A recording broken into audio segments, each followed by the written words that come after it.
Live from the drama-free true crime destination. No distractions, no detours, just the facts, the fire, and the focus you deserve. This is Saturday night's main event.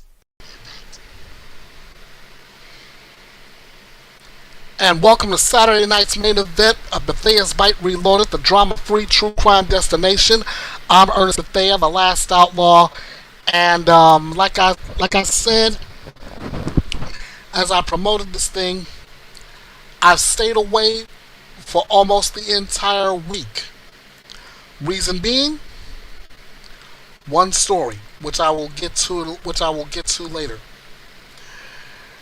But it was this one story that made me literally and figuratively an emotional wreck. Because honestly, I have seen this particular story before. But I'll get to that in a moment. But first, I want to bring another story to you. And let's just say I've seen stories like this one before too. Only difference is this one just makes me mad.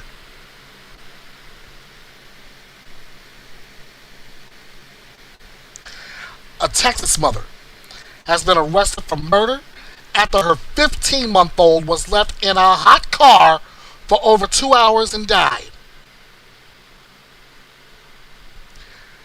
Let me say that again, just in case you're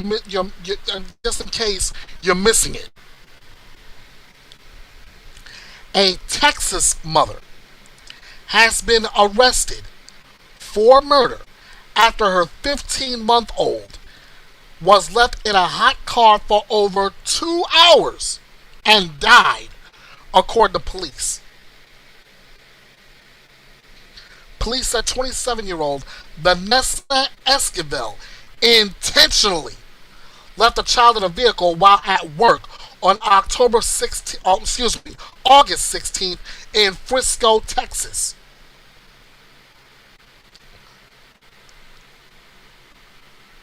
Texas. At that time, detectives believe Esquivel intentionally left a 15-month-old child for over 2 hours in a vehicle she knew did not have working air conditioning with an outside temperature of at least 95 degrees. That's according to the Frisco Police Department in a press release Thursday announcing the arrest. Texas. Outside temperature of 95 degrees. 15-month-old child left in the car. Do the math, ladies and gentlemen. Do the math. And here's our defendant. Our mom.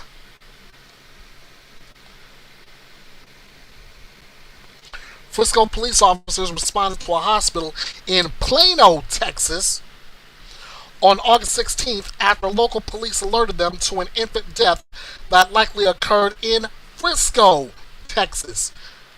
Why am I constantly keep saying Texas? Summertime in Texas, the temperatures tend to get extremely hot there.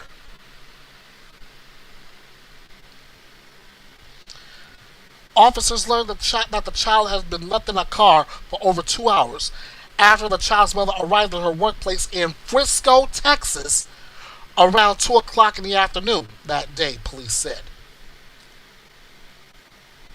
Detectives obtained a warrant for Esquivel's arrest for first-degree murder, and Dallas, Texas, police arrested her on August 20th, according to police.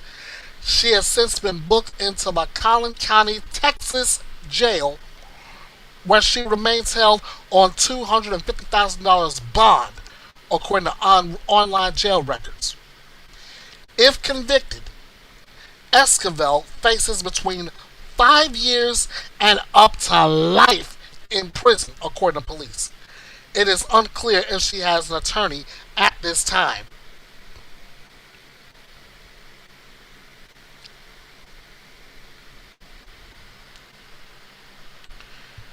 Really? 15-month-old child. You leave in a hot car in Texas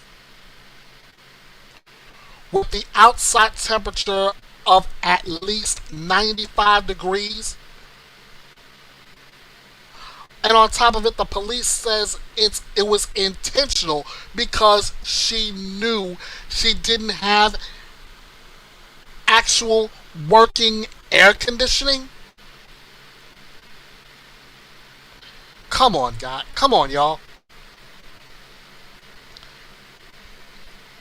I mean, I know we're getting near to the unofficial end of summer, but it's still summertime. The temperatures are still hot somewhere. And in Texas, it's not just the actual air temperature. Throw the humidity in too, because you're in the deep south. You're in Texas, for crying out loud.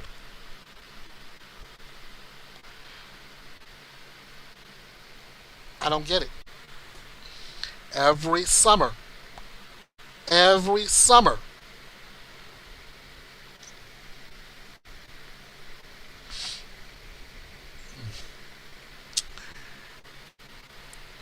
And now she's on booked. Excuse me. Now she's booked on first degree murder charge. Honestly, I hope she gets the book thrown at her. Because if she had any kind of common sense, that child would have never been left in the back of that car. Because everybody knows anything, knows how fast, anybody who knows anything knows how fast a child's body under the age of 3 can heat up. But if you need a little refresher course, good thing my good friends at ABC News has a little instructional video just for you.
One second, you're worrying about your home. And then, thanks to ADT, there's a lot less to worry about. Feel secure enough to let others in. With Trusted Neighbor.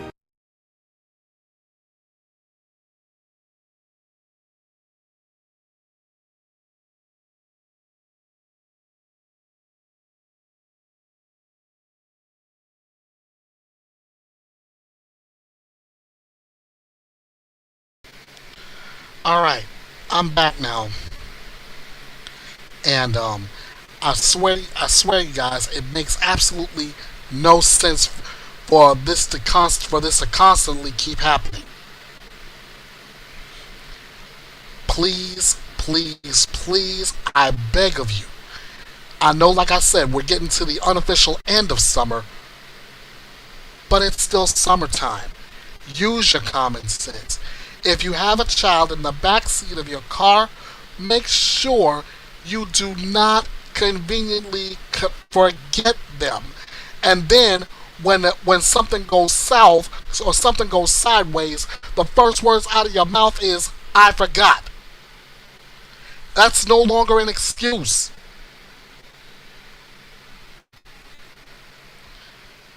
It's no longer an excuse, and it's no longer tolerable because that's a child, and that's a life needlessly lost due to your negligence. I'm just saying. Now, now that I got that out of the way and got that over and done with, it's time to get down to the nitty gritty. It's time for the story that this Saturday night main event is all about. Same script, different cast. Same script, different cast. What do I mean?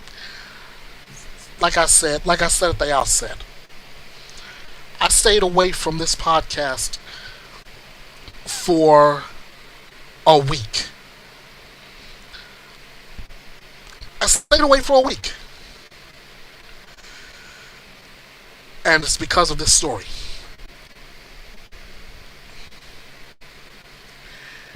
This story has made me an emotional wreck. Why so? Because I have seen it before. No other case has ever made me feel this way. This one does.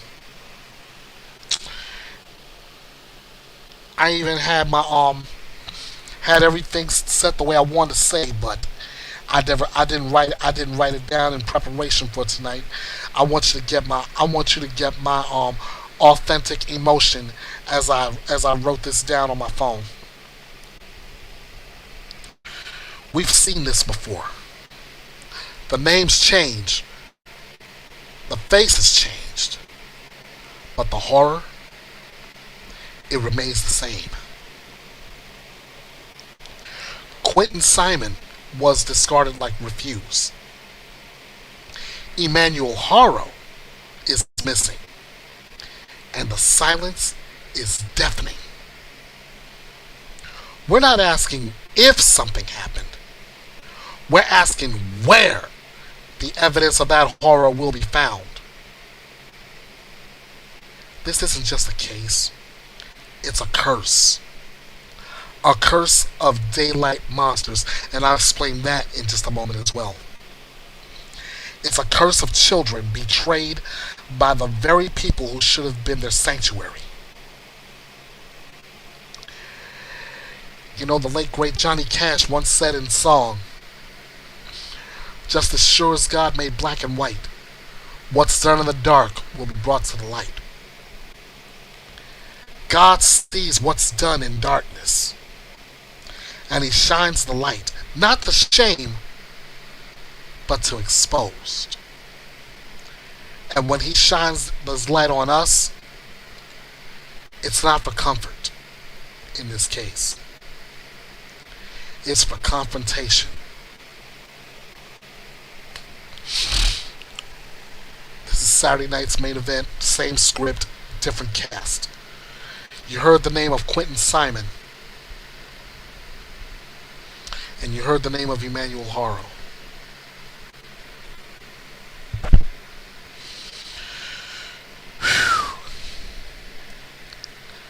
I chose the title Same Script, Different Cast because of the eerie similarity between the case of Quinton Simon and Emmanuel Haro. Now, as I go through what I believe is those similarities, I'm gonna see if I can find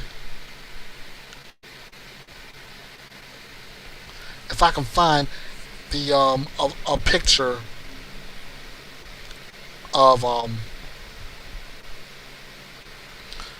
the monster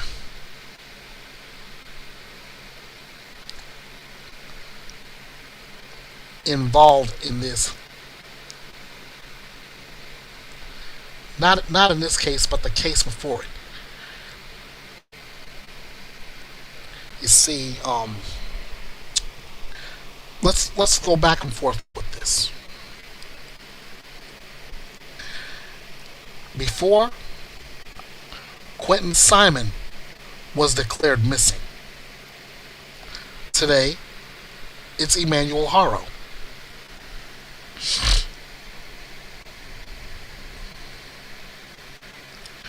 Then, it was his very own mother, Quinton Simon's very own mother. If I can find her picture real quick.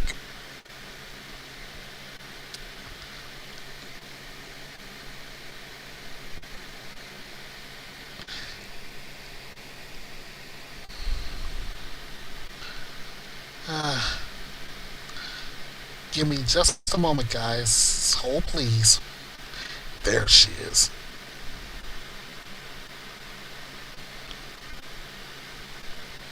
Yeah.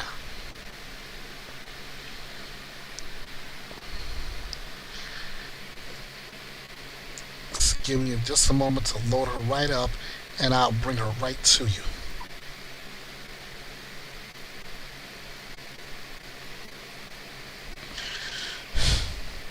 Then it was the mother of Quinton Simon, Leilani Simon, who was arrested and charged with Quinton's murder. And even then, it was a nobody case. What do I mean? What do I mean when I say nobody?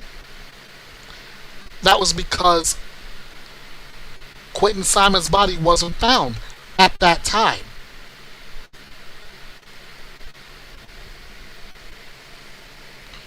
Today, Emmanuel Haro's parents, Rebecca and Jake Haro, are arrested and charged with Emmanuel's murder. Again, another nobody case.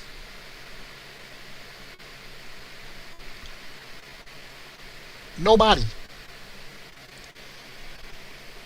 The search is still ongoing for Emmanuel. They were able to find Quinton Simon's remains.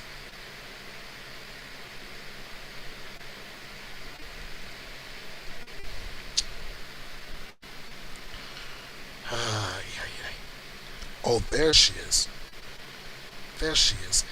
Guys, guys, guys.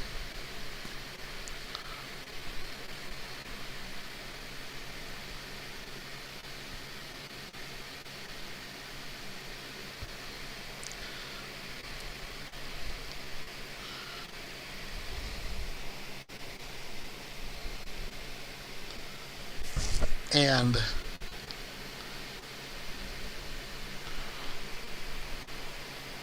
if I can pull it, I don't think I can. Damn it.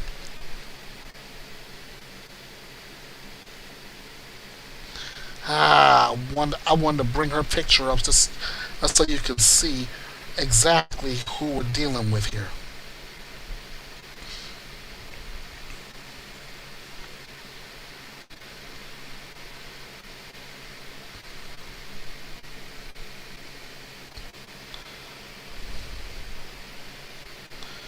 There we go.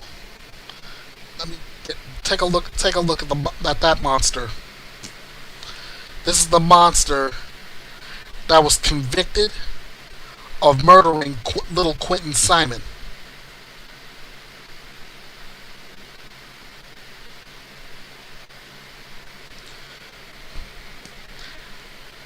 But I'm gonna let you all know right now.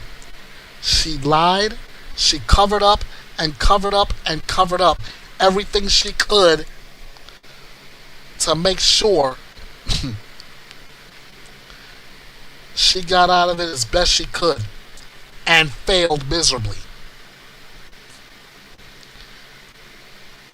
But that was in Quinton's case. Let me see if I can pull.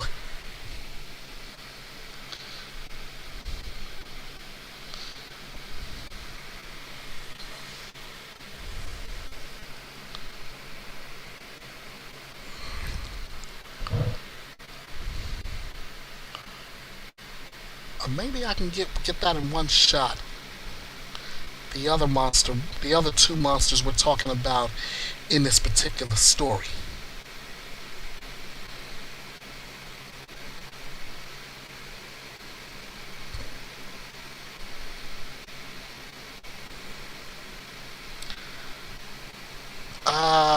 No. Okay, I can't find I don't have Rebecca or Jake Harrow's photo yet. But by the time this edition of Bethea'S Byte Reloaded is over with, I will have them. But anyway, like I'm saying, this is one of those cases, eerily similar, and it really racks at me why a parent or parents would just abuse, beat, torture, and ultimately kill their child. In this case, a child is 7 months of age. 7 months!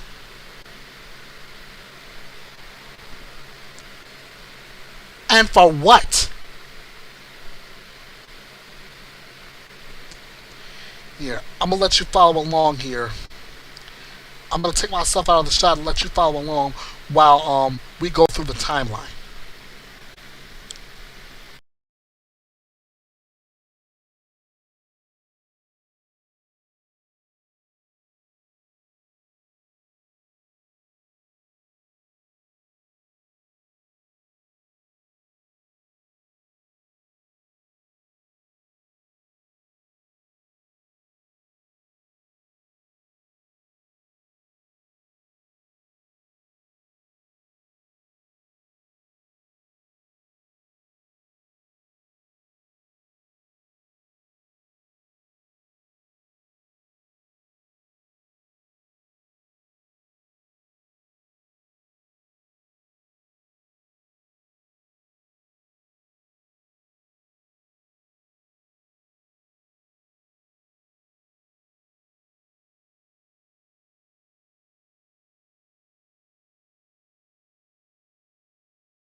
So the judge didn't do his job. You know what? I am not the perfect person to. I'm not the perfect person to even um, articulate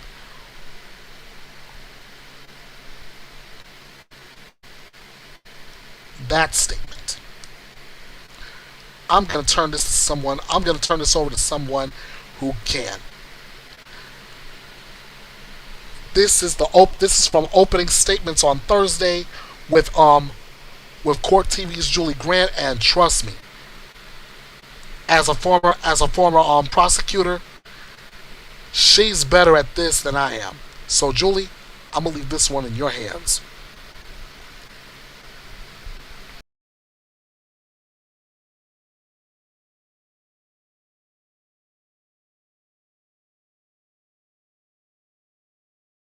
The punishment should fit the crime. And it is a crying shame that it didn't the first time that Jake Haro harmed one of his children.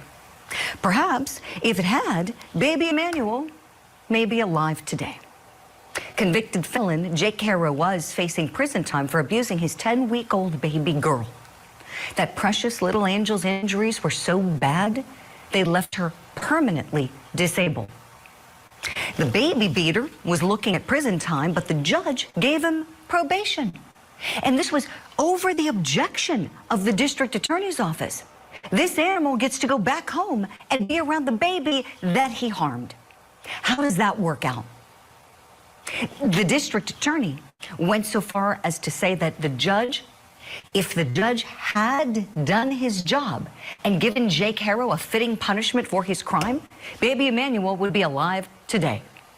The district attorney also says that baby Emmanuel was likely a victim of a series of abusive incidents. At the tender age of only 7 months, he likely succumbed to those injuries. How heartbreaking is that? May precious baby Emmanuel rest in peace with the angels. He was a little angel. And may the person or persons who murdered him pay the dearest price the law allows. And hopefully, this time, the punishment will fit the crime. That's my opening statement. Let me know if you like it.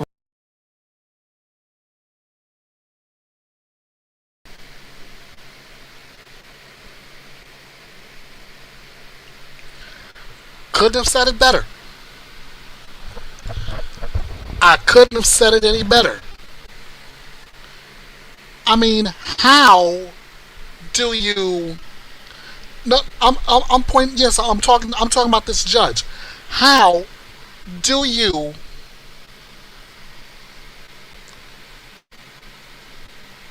allow an experienced child abuser to walk free and another child end up dead at this abuser's hand?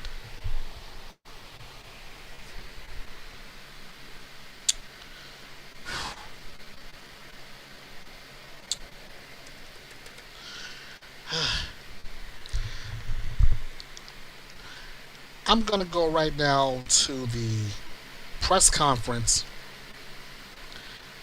and you guys get to hear exactly what they came up with.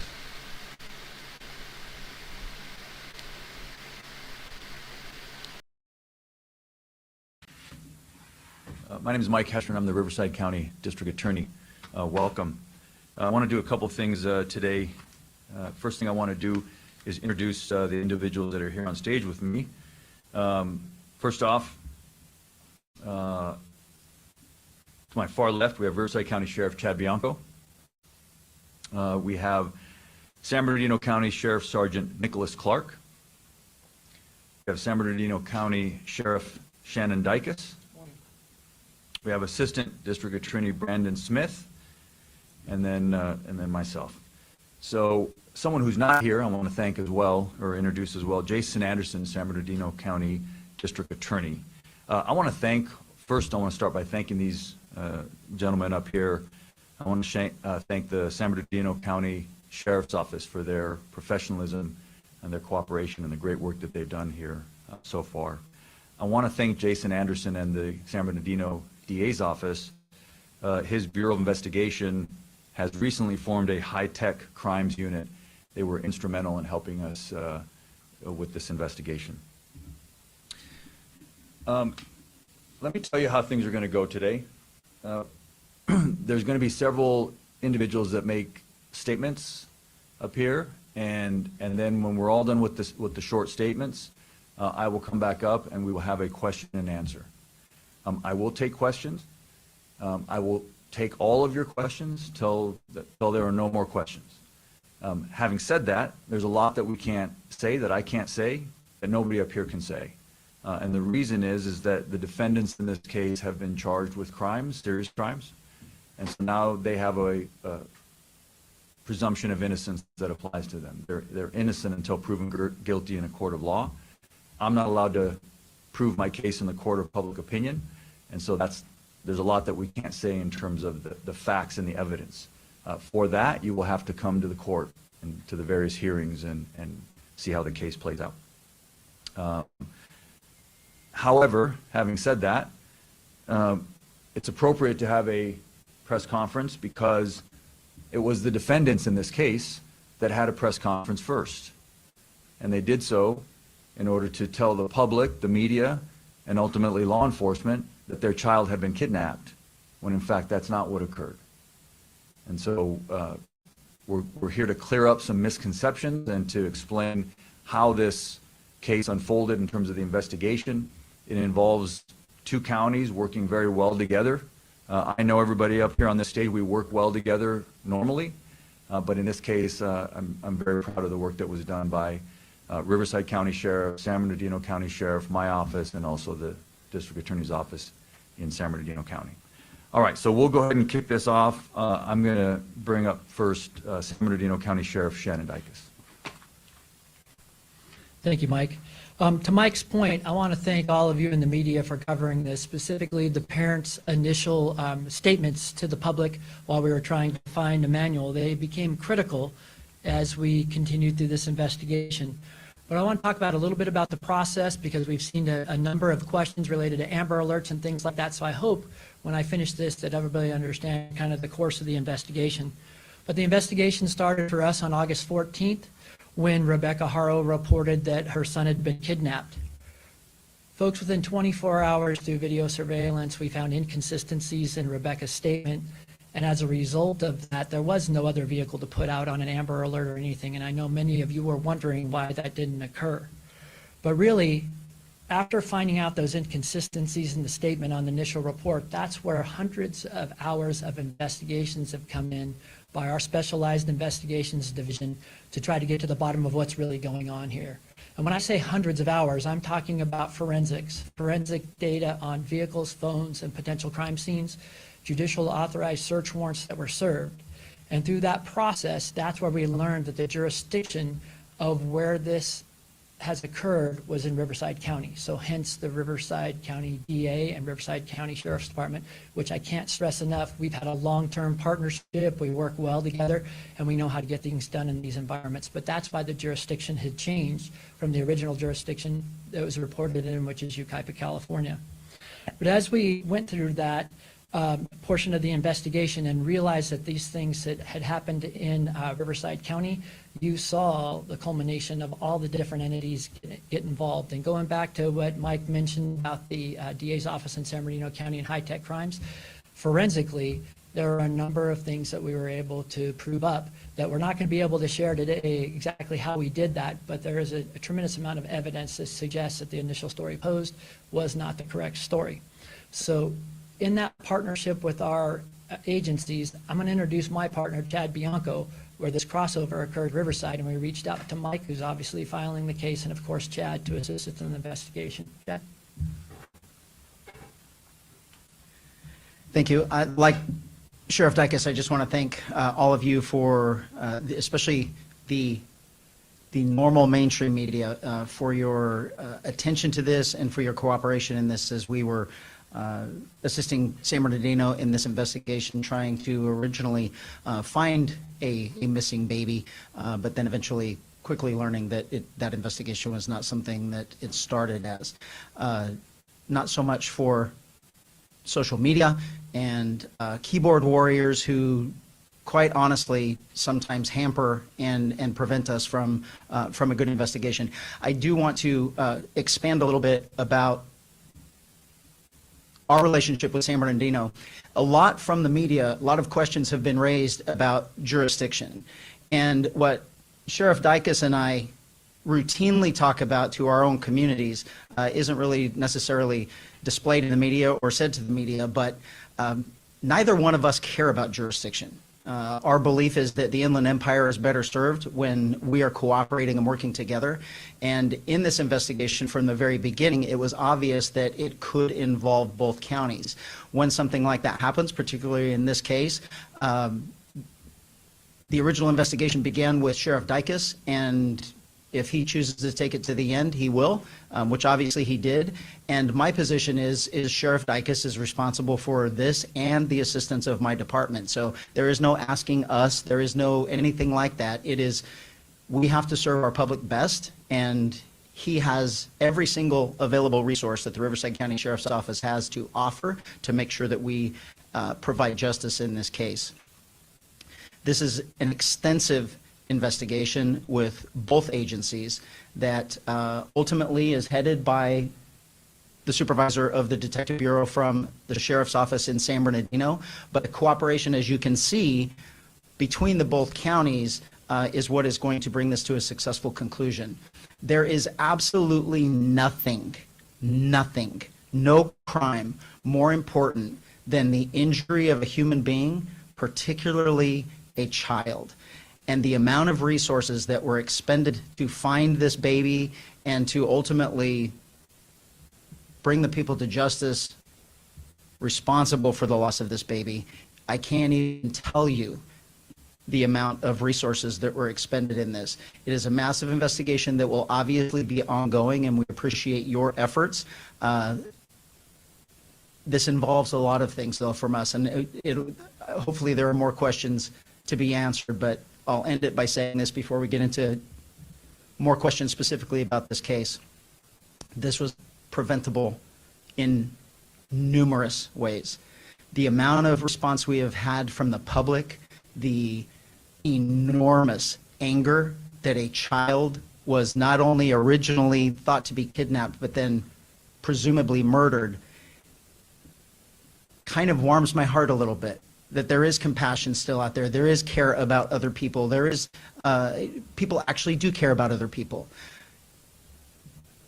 There is absolutely nothing worse than harming a baby. Broken bones, injuries, life-altering trauma. And had that case been successfully handled how it should have been, Emmanuel would still be with us today. So I thank you all for taking the time and the effort to make sure that the world sees this investigation, and we will successfully bring it to conclusion with the help of both DA's offices. Thank you, Sheriff. I neglected to mention that Sergeant Nicholas Clark is the lead investigator on this case. So even though he's San Bernardino County, he will be functioning as the lead investigator on this case, which is ongoing. The investigation is ongoing, even though we have filed charges. And then Brandon Smith is going to be the lead prosecutor on the case, obviously Riverside County prosecutor. And with that, obviously, you all know, yesterday in court, we filed murder charges on both Jake and Rebecca Haro. We also filed filing of a false police report. And with that, I will take questions. I know you're going to have a lot of questions. I do want to lay some ground rules. The way we do it here is don't shout at me, no chaos, just raise your hand. I ask you to ask me one question at a time. I'll do my best to call on everybody. When we've gotten through everyone who has a question, then we can go back and ask more follow-ups, okay? So I'll start here on the front row. Yes, ma'am.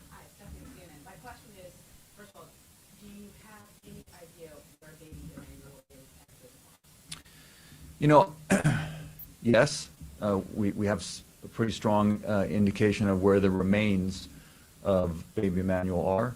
So that investigation is ongoing at this time. Yes, go ahead. Matt Johnson, Court TV. What was the information that led to the initial search off the 60 in Moreno Valley? Sheriff, you want to take that? I'm not going to go into grave detail about that, but there is some level of cooperation with the suspects involved in this, and we're trying to locate that, and our job is to follow every lead. But for the rest of the room here, we have to understand what you're dealing with is an experienced child abuser that is aware of a previous case, that is aware of evidentiary things that we are certainly concerned with. So we're going to take every step to not only work with any suspect or witness involved in this, because at the end of the day, we have to bring a case to Mike and they have to charge it, and we have to make sure that every single thing, no matter what is told to us or what we discover in terms of evidence, is the right thing, and that we followed it up extensively. Okay, who's next? I'll go to you first and then to you. Go ahead. Gigi Garcia with Fox 11 News. Do you believe you know how baby Emmanuel died or was killed, and is there anything you can share? The filing in this case reflects our belief that baby Emmanuel was abused, a victim of childhood abuse over time, and that eventually, because of that abuse, he succumbed to those injuries. That's what we believe. Yes, sir. Eddie with Action News. I noticed on the arrest records and booking records that they do have Jake Haro as murder with malice and also another murder charge as well. Is there a second murderer, or can you explain why there's two on that booking? We charged both Jake and Rebecca with murder. Who's next? Yeah, go ahead, Rob. This is in reference to that we're talking about. Can you go into some detail about that case in 2023 and what happened there? Sure. And from my understanding, it was a suspended sentence. Yes, I will. So in 2018, Jake Haro with his ex-wife, there was another child who they were prosecuted for child abuse as well, child neglect, cruelty. That child was also an infant, and that came to the courts, arrested in 2018, it came to the courts in 2023. We had charged various felony crimes, child abuse, child cruelty, and our indication or what we wanted out of the case was prison. We believed it was a prison case and that Jake Haro should have gone to prison. Jake Haro pled straight up to the court, which sometimes reporters get this wrong, and you call it a plea bargain. Judges are not allowed to plea bargain. Defendants can plea bargain with the prosecutor, but when a defendant pleads up to the court, they plead to everything that they've been charged with, and they're essentially throwing themselves on the mercy of the court. In this case, a judge here in Riverside County, happened to have been a visiting judge from San Bernardino County, gave Mr. Haro a suspended sentence, which means, if I can translate for you what that is, it means that instead of sending him to prison, he chose to give him probation and suspend prison time sort of over his head, meaning that if he violated his probation, he would then go to prison. My prosecutor in the courtroom objected to that and said on the record, we object, we think it's a prison case, you should send him to prison. And the judge decided, as is the judge's right to do in that case, he decided that Mr. Haro deserved an extra break and gave him probation and basically 180 days of work release, which ends up being like community service. I will say that it was an outrageous error in judgment by this judge. And I don't have any problem saying that. I'm not attacking the judge personally. That decision was absolutely outrageous. Mr. Haro should have been in prison at the time that this crime happened. And if that judge had done his job as he should have done, Emmanuel would be alive today. And that's a shame, and it's an outrage.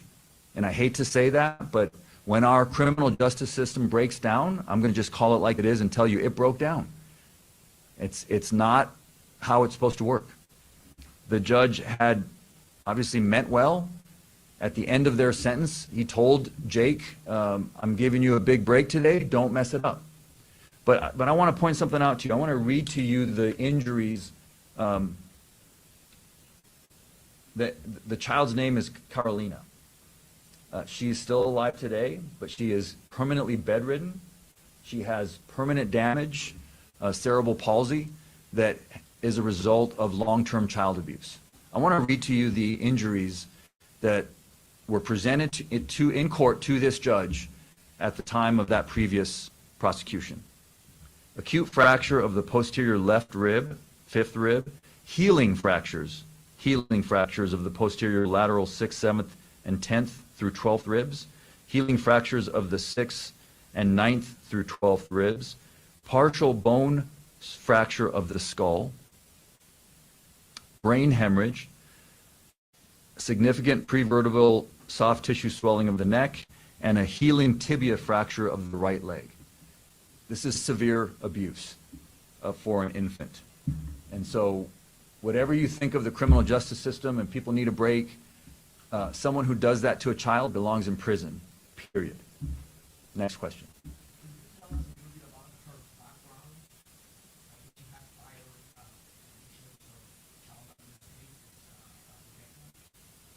Not to my knowledge, no. Yes. For some experts that look at how Emmanuel lives are and said that it was one shaky baby syndrome, do you believe that he has been responding to when he's in videos and does have the eye, I guess maybe I for lack of a better word, do you believe that he was shaky or not? You know, I'm not going to, I can't speculate. I'll repeat what I already said. We believe that Emmanuel was severely abused over a period of time, and that that's the reason for the filing, the way it was, is that he was abused over a period of time. Both parents would have been aware of that abuse. I've already called on you, so I'm going to exhaust. Yes, sir.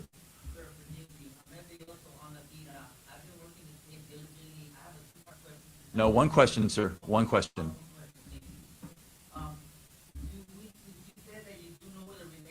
I didn't say that, sir. I didn't say I know where the remains are.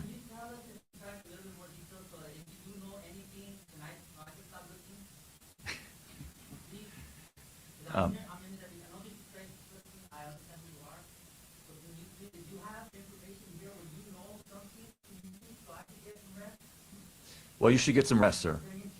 You should get some rest. But no, I can't share with you anything. Look, there are professionals that are looking for the remains of this child. If the public has any information, then we ask for their help. So we don't know exactly where the remains are. We have some ideas in terms of where we're going to look and where we're going to continue to investigate. Yes, sir, all the way in the back.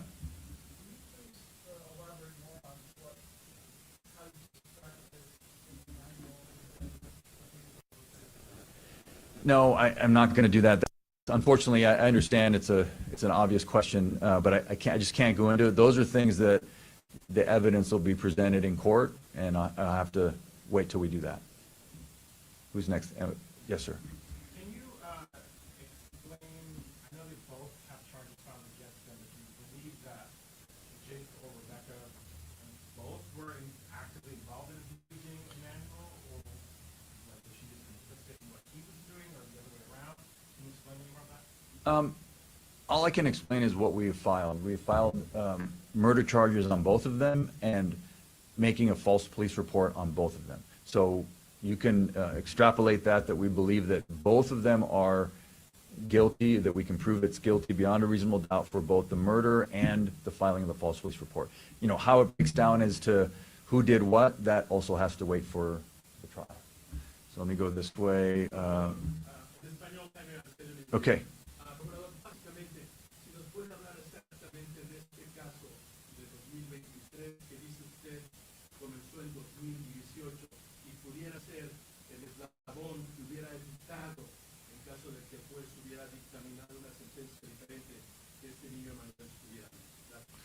Pues ya dije lo que puedo decir, fue una tragedia increíble y no hubiera sucedido.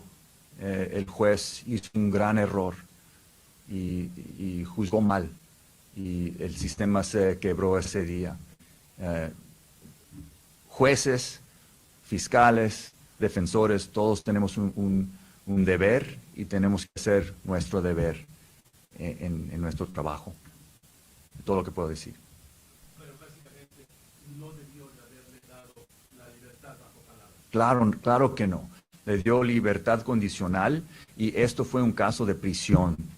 Cuando uno hace daño así a un niño, debería ir a prisión. Eso es lo que dice la ley. La ley dice que la sentencia debe ser prisión por crímenes de este nivel de gravedad. Y en este caso le dio probation. Okay. Let me go to you. I haven't called on you yet. Reporting on communication, there's been rumors that Emmanuel had used him for babies and prior to August 14th. Can you speak to that at all? No, unfortunately I can't. That have to wait for the trial to come out. Yes, sir. Jake Davis from the Phoenix Network. Given the history that Jake has been obviously charged with previous child abuse cases, has CPS been involved with Emmanuel throughout his life at all, or have they ever touched upon the parent? To my knowledge, CPS has not been involved with Emmanuel. I don't believe there was any CPS involvement in this current case. Let me go. I've already called on you. So have I called on you already? No, go ahead, please.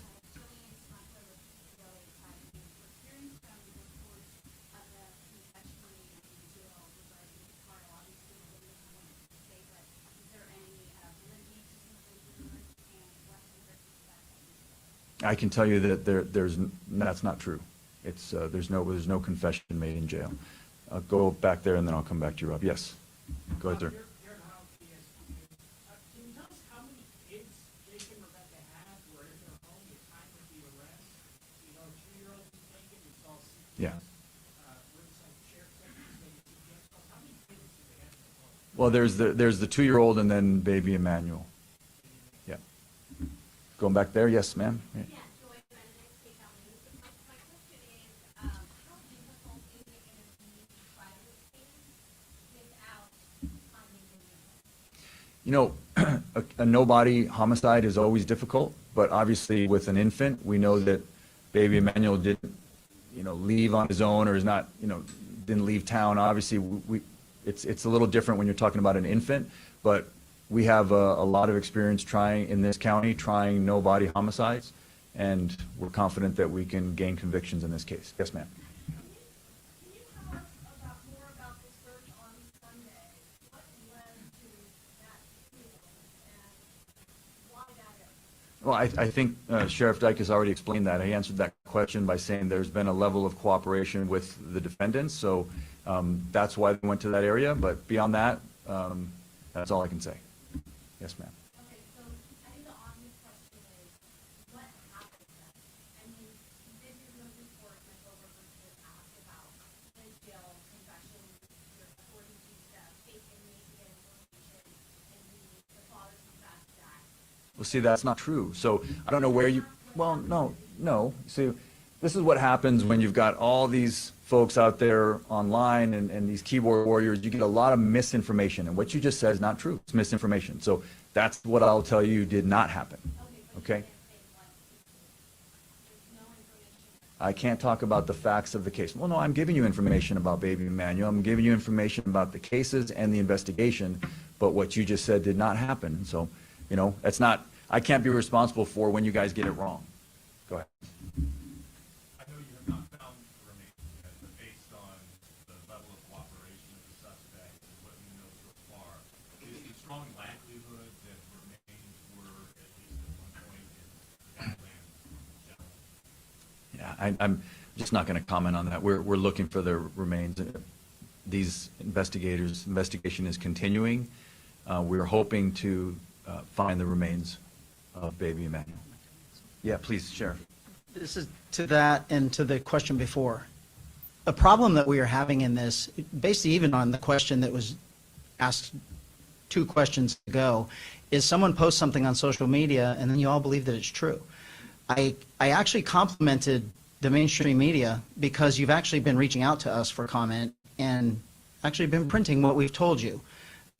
It hasn't been the sensationalism and the wants for clicks for social media. And that is doing nothing but harming this investigation. And when you form your opinion and come in here and ask questions like that, you're not serving the public in any way. The question way earlier, get some rest. There should be no one out there looking for baby Emmanuel except for us, because all you're going to do is complicate things in the future.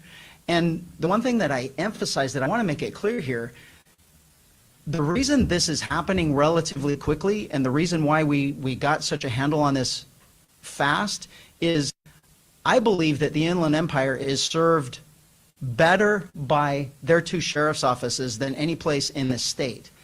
And this particular case doubled its efforts. So instead of having 4,500 people looking for baby Emmanuel, you had 9,000. And so how did we get all of this information? It's called investigation. And we have 2 entire departments doing nothing but sifting through evidence, searching for evidence, trying to figure out what happened, who was responsible, and how we're going to successfully prosecute it. And misinformation, lies, and purposeful misdirection is going to do nothing but harm this investigation. And I am begging all of you with cameras out here, don't be a part of it. Okay. You wasted yours in English? I'll get back to you. I'll get back to you. No, I've already called on you. I'll go ahead. I started with you. Go ahead. Go ahead. And actually, it was for Sheriff Bianco. I wanted to follow up with you because the way you were talking from passion about what should never happen with that injury to a child. How does this compare to other things that you've seen? You mentioned broken bones in children. You impacted me by the way you said that. So I wanted to know how this impacted you. So I have to, cops get a bad rap of being just heartless souls. I will tell you that most police officers are parents, either dads or moms. And there is nothing more traumatic for us to go through than an injury, a death, or harm to a child. Nothing. And there is absolutely nothing that we want more than to bring these investigations to a successful conclusion. And when we talk about why we're here in the first place, that we believe someone murdered baby Emmanuel, who should still be in prison, but we have this unbelievable love for criminals, believing that they're somehow victims, and now we're all traumatized by it. We were all in this room a couple of years ago when I had a deputy murdered because someone was out on the street that should have been life in prison, but a judge let them go. We have an absolute breakdown of the justice system, and we are not preventing other children from being harmed when someone like Jake is allowed to be out on the streets harming children. And so the anger that I have, the frustration that I have, then combined with the misinformation and everything else, when for all of us and our employees, there is nothing more important to us than the death of a human, particularly a child. Okay. I'm going to work back. Yes, sir.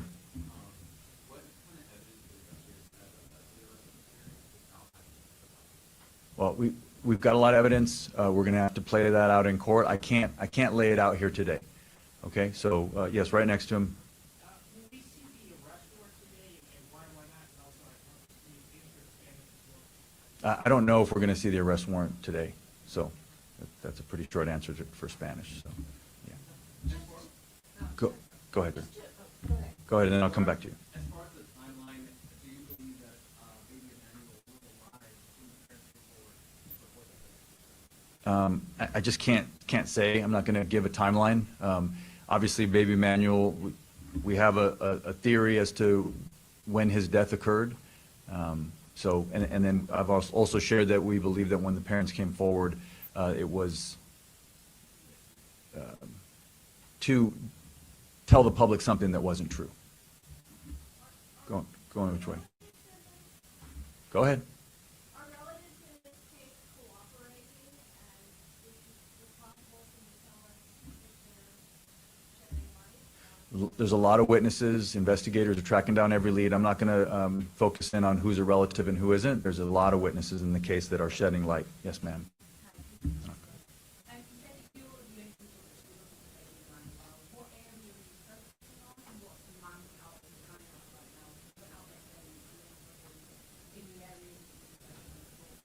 Right. So I'm not going to say, as Sheriff Bianco just mentioned, when you have members of the public that are out there doing their own searches, all it does is potentially prejudice and damage the case. So please, let the sheriff's departments do their job. They know how to do this, right? We're helping with them, anything they need from us, but they're the ones driving this investigation, and they will track down every lead. I have all the confidence in both of these great sheriffs and their great departments. This investigation is ongoing, yes. Yes, ma'am. In an effort to dispel all of that misinformation that we're seeing on social media, has a plea deal been offered to either Jake or Rebecca? Is that a possibility, and is this a death penalty case? It's not a death penalty case. We did not and were not able to file special circumstances, and that's what would be required to be eligible for the death penalty. This is, we filed 2 counts of homicide, which in this case is murder, against both Jake and Rebecca. So not a death penalty case. What was the other? Has a plea deal been offered No. to either one, and is that still a possibility? No. No, we're not interested in a plea bargain with these individuals. We're interested in a trial and getting to justice. Yes, sir. Where are we in terms of representation for these defendants? I don't know. I don't know. That's not something that I have any knowledge of. Going back, yes, ma'am.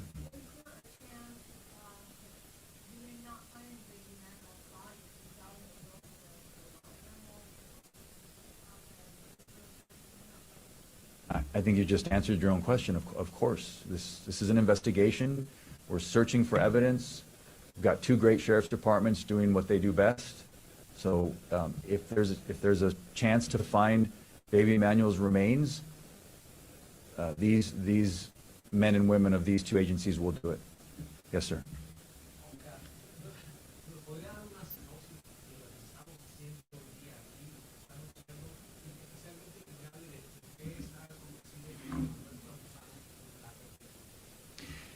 Estamos aquí porque estamos acusando formalmente a Jake y Rebecca Haro de homicidio y de presentar un reporte falso a la policía. Los padres del bebé de 7 meses permanecen detenidos bajo una fianza de $1 millón. Y más de eso no puedo comentar porque no puedo hablar sobre la evidencia en el caso porque eso tiene que suceder en un tribunal, en corte.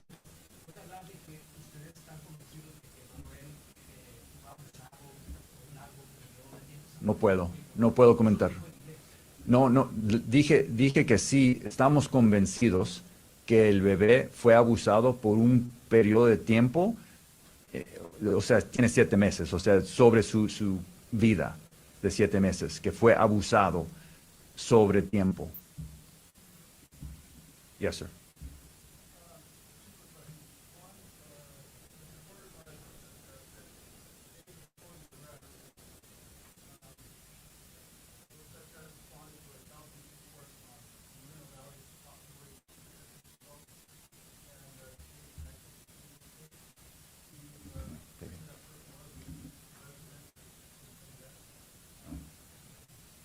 Just for clarification, maybe Sheriff's Department, not Sheriff.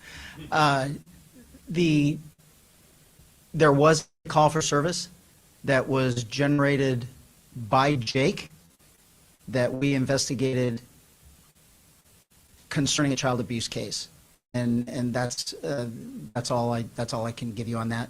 And it wasn't Moreno Valley. No, not at this time.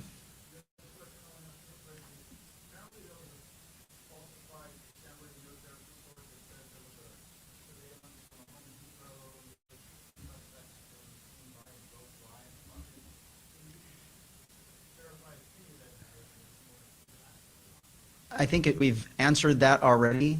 If you are not getting information from his office or my office, you are doing our public an unbelievable disservice.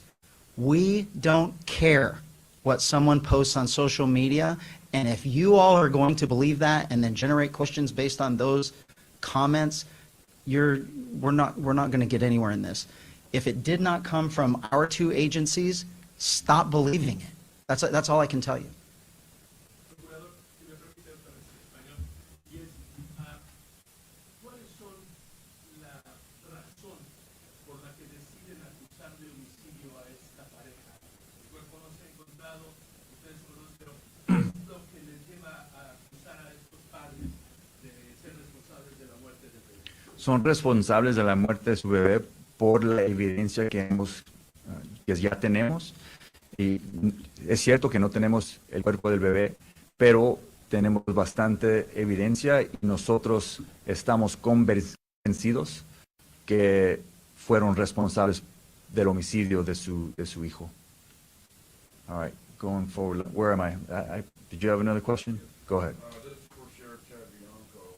When you guys were on the 60th Freeway in the Badlands area searching, we did notice that Jake was out there with the sheriff's department.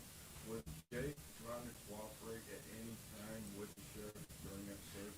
So, we've answered that question, sir. That was Shannon Sheriff Dykes that answered that question of why they were out there. He said that there was some level of cooperation with the defendants, and that's all we can say. Yep, that's all we can say. Yes, ma'am. Do you feel, because the baby was 7 months approximately when he died, born in December 2024, do you feel that there are people that let this baby down, not only that judge who let Jake Haro down, we're talking about 7 months of child abuse or several months of child abuse. Do you think there are other people who failed this baby, possibly by not reporting what they were seeing, what they thought was happening? Well, certainly this baby was failed by his parents. So that's first and foremost. So yes, beyond that, I can't comment. But yes, everybody failed this baby that was close to him. Yes.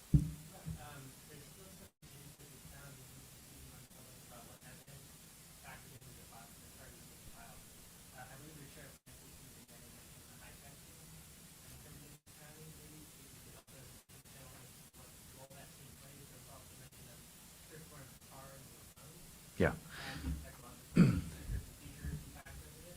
So I can't comment on the evidence in this case, but what I can tell you is that modern homicide investigations are very tech-heavy. And we have two very modern, cutting-edge sheriff's departments in Riverside County and in San Bernardino County. And so, yes, what you mentioned was the high-tech crimes unit of the San Bernardino DA's office, their Bureau of Investigation. They assisted, and beyond that, I can't say what they found. That can't get into the evidence. But yeah, this case is going to be built on, like almost all homicide cases now, electronic, digital evidence. It all comes into play. Go ahead. Did the family ever seek medical attention for baby Emmanuel since he was born the day he was missing? I can't comment on that. Sorry.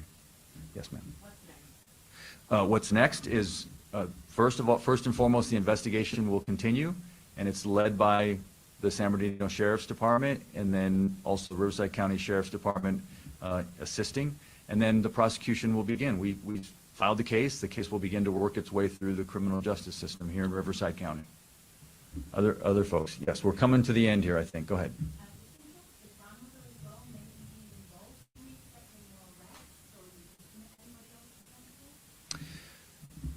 Not at this time, no, we're not looking at anybody else. We believe that this is the filings in court that will be in this case. Now, that could change if new evidence comes in. Yes, sir. I'm not aware of a house fire next door. So, yes, sir.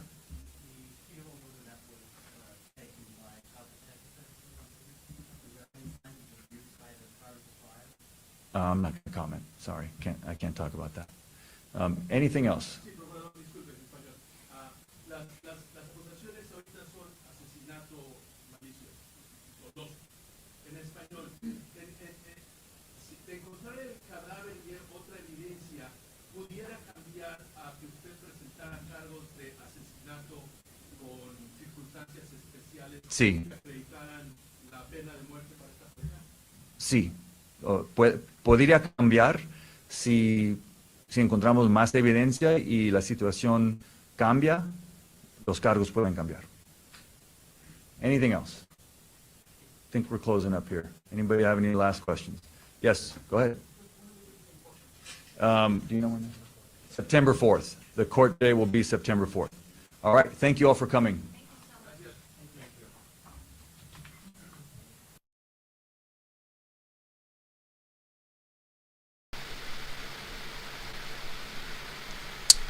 And that wraps up the press conference regarding Emmanuel Haro. And also, the only good thing I believe is that both Jake and Rebecca Haro are sitting behind bars with each of them on a $1 million bond. If it were me, I'd keep them in there till trial. But that's just me. I am going to wrap up this edition of Saturday Night's Main Event with something I've done under the old format, a closing statement, and the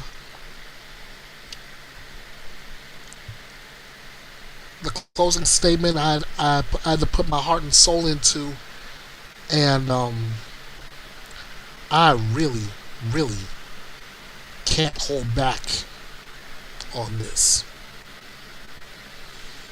This is my closing statement. Same script, different cast. But this isn't a rerun. It's a requiem. For Emmanuel, for Quinton, for every child whose name we only learn after the silence becomes unbearable. Tonight, here on Saturday Night's Main Event, we didn't just tell stories, we exposed systems. We didn't just mourn, we indicted. Another toddler left to die in a hot car while the world kept turning. A 7-month-old boy abused for months while the court gave his abuser a pass. A judge who saw probation as mercy when it became a death sentence. Ladies and gentlemen, this isn't just about bad parenting. It's about a justice system that keeps handing out second chances to people who never deserved first ones. So if you're watching this and you're angry, good. If you're watching this and you're heartbroken, please, I beg of you, don't look away. Because Emmanuel Haro didn't get a second chance. Neither did Quinton Simon. And neither will the next child if we keep pretending this is isolated. We demand better. We demand better from judges. We demand better from prosecutors. We demand better from lawmakers. We demand better from every adult who dares to call themselves protector. This isn't just another live stream. This is a reckoning. And if you got breath in your lungs and fire in your soul, let tonight be the night you stop scrolling and start shouting. Justice isn't a mood. It's a mission. That's all I got for you this evening. For this Saturday Night's Main Event. I'm Ernest Bethea, the Last Outlaw. I want to thank you all for joining me here at the drama-free true crime destination for true crime news without all the drama, where your opinions matter, lively debates are encouraged, your voice is heard, and above all else, justice is served. With no gimmicks, no drama, no BS. As always, this is Bethea'S Byte. And it's reloaded. I look forward to seeing you again, likely on Monday. Why Monday? Because I'm not starting off I'm not starting off either First Sunday Focus or Sunday Second Look until next Sunday. I want to start it off right the first Sunday of the month with First Sunday Focus. But I will be back Monday once again to honor Emmanuel Haro. But I want to do it not just as a headline. I want to do it as I wrote this down as a note. I want to honor him not as a headline, but as a child whose life demanded protection and whose death demands accountability. So I'll see you again Monday for Mondays in Memoriam. Until then, thanks for watching this edition of Saturday night's main event here at Bethea'S Byte Reloaded. And until we meet again, you all know what to do. Bite this. Thank you all for joining me here at the drama-free true crime destination. Be sure to follow Bethea'S Byte Reloaded all over social media and get your coverage of true crime news with no gimmicks, no drama, and no BS. This is Bethea'S Byte, and it's reloaded.